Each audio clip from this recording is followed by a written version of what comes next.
What's up, guys? I'm probably live, but who knows for sure?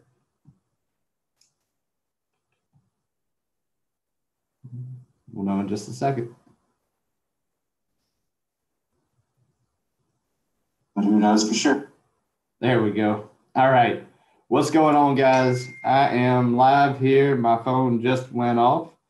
Give me 1 second. This is why it's the behind the scenes, and I haven't started yet. But episode 82, Marketing Siege Radio, is just about to happen.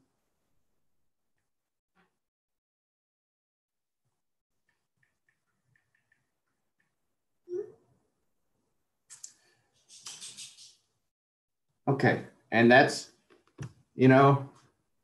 whenever I started this, when was it? When did I start this? October-ish, I guess. October 3rd. Yeah, October 3rd was Marketing Siege Radio episode number 1. And man, I never would have guessed how much it had grown, how many episodes I had done, et cetera, et cetera. But anyway, that's exactly what I'm going to talk about today.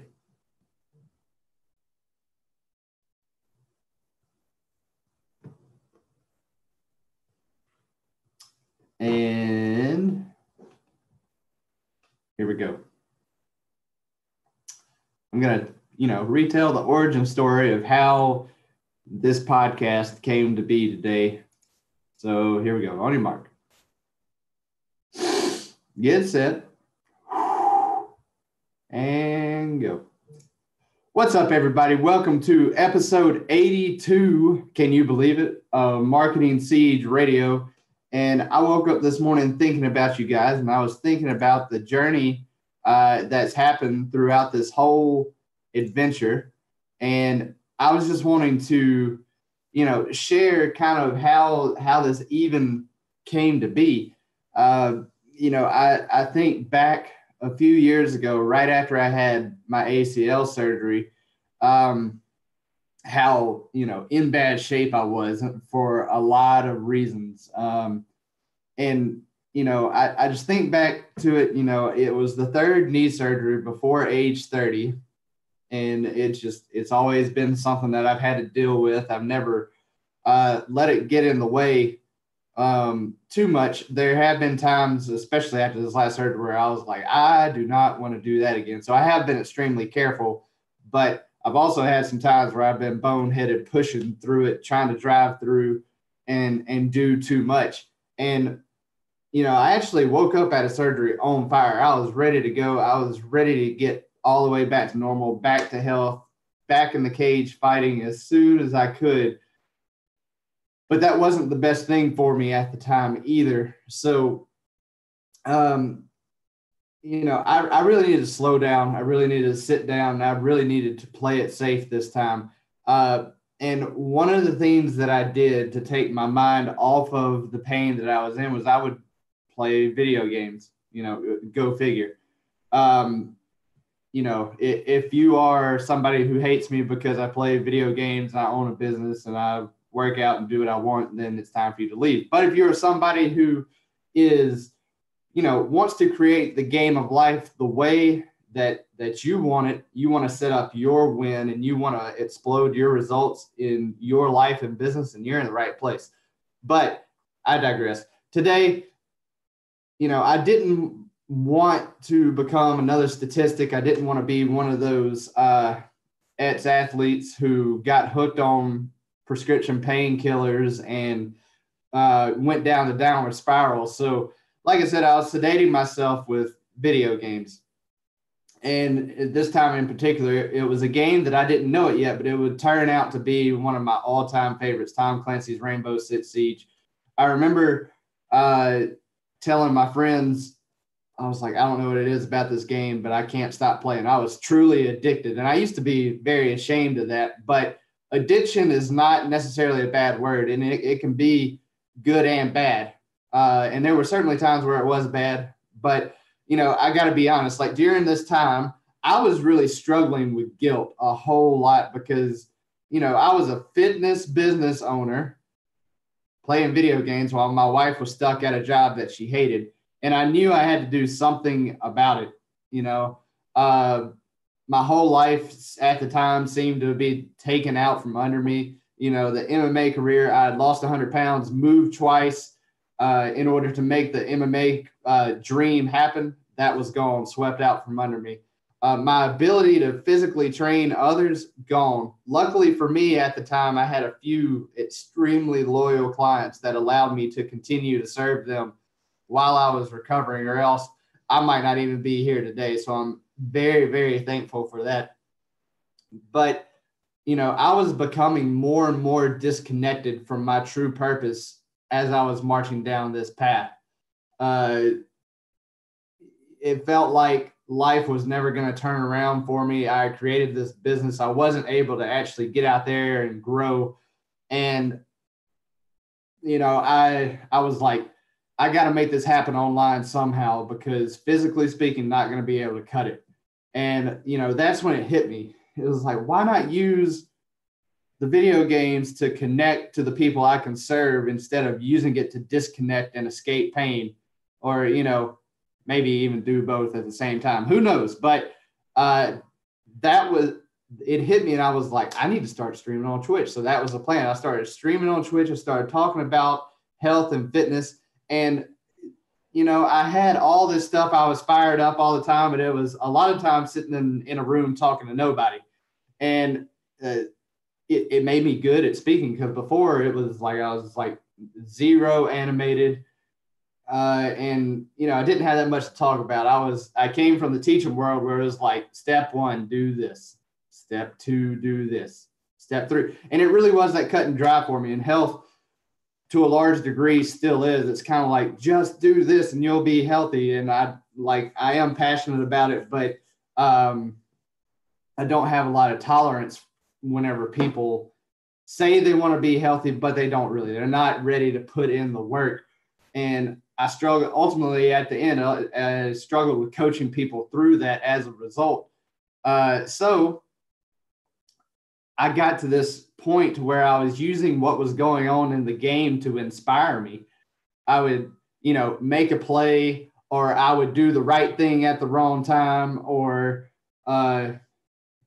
some other circumstance that would happen in the game, and it would inspire me. It would get my brain going. It would crank out my creativity. I would start talking about these different health things.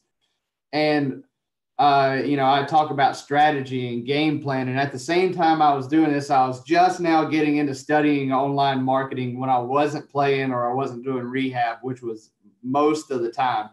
But really, I was just too new at the game of online marketing. I was, arguably fishing in the wrong spot with Twitch, because, that was a little side burning project for a long time, was trying to convince these Twitch streamers and people who were watching Twitch streamers. And man, talk about a tough crowd.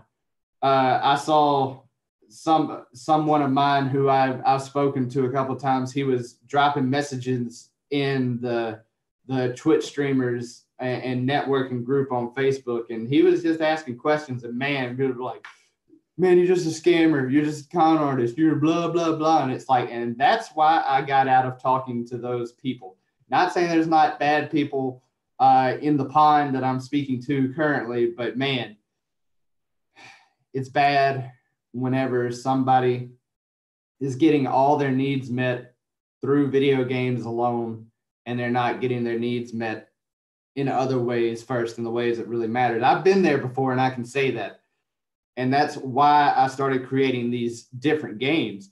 So, I hadn't discovered funnels yet at this point. My streaming career fell by the wayside as soon as I could get up and start walking again, start moving around good. I didn't want to sit there and stream for hours anymore, which was the typical game plan. So again, I kind of found myself at square one, but all was really not lost. Because using the game elements that I was talking about from Rainbow Six Siege, the cutting the angles, the unique abilities that each operator brings to the table, all of this stuff just rang in my head as like, this is marketing. And the reason Marketing Siege Radio came about is I didn't know who I was serving. And in my mind, it was a siege. It was starting with this big pond, this big ocean, and I was going to cut down until I found the right person at the right angle at the right time to make the play. And I was going to have to learn how to work as a team and not be a one-man army, which I tried to be for a long time too. But I went on to start playing the game of marketing full out. As I talked about many times, I'm a year two, an ascended member of the 2 Comma Club Vets coaching program. And, honestly, after going through a solid year of this and beginning year 2, I've got some awesome things going on and some awesome new plans regarding the ESPN of the internet, which that's what Russell Brunson has called Twitch. Back at Funnel Hacking Live 2018, he's like, I don't know what we're going to do with Twitch yet, but we'll figure it out. I was like, I'm the guy for that. So that's how I'm serving Russell Brunson's audience with that right now. And, but all of that twist and winding road led me to this place to where, I found my ultimate calling as the gamified entrepreneur and soon to be Stream King. I've never actually said that out loud. I've just written it down. I have written. Whatever proper English is on that. I'm from the South. You got to forgive me. So now I help entrepreneurs, business owners add game elements into their life and business to create massive results and get that full engagement and the connection that you've been trying to get in the first place. And, the fact of the matter is you can use anything and everything to either connect or disconnect, including your business, including your health, including the relationships that you have in your life with yourself and other people. So it's important that you start with intentions to connect with the most powerful or connect in the most empowering ways possible and affect as many lives in a positive way as you can. So speaking of ways to connect to the audience, I am throwing a web class right now. It's ongoing, and it's describing how to, revolutionize and produce these results and multiply them by 100 in your life and business without burnout, without boredom, and without sacrificing yourself, your passions, who you really are as a business owner, as an entrepreneur, going out there and getting your own win. So, man, that's a whole different story. And I got to tell you, for the past year, I've been putting this together very slowly. I've gotten in my own way more than anything, but it's out there. It's happening again. It will continue to happen at least once a week. It might not be the same web class, but a web class is happening once a week for the next year. I'm committing right here. And all you have to do is go to gearedupinsider.com/win, because that's what we're trying to do, and sign up for the web class. I'm doing one today, Thursday, March 21st at 3 p.m. Central Standard Time. I want to see you all there. So go there, check it out, and remember, you're one upgrade away.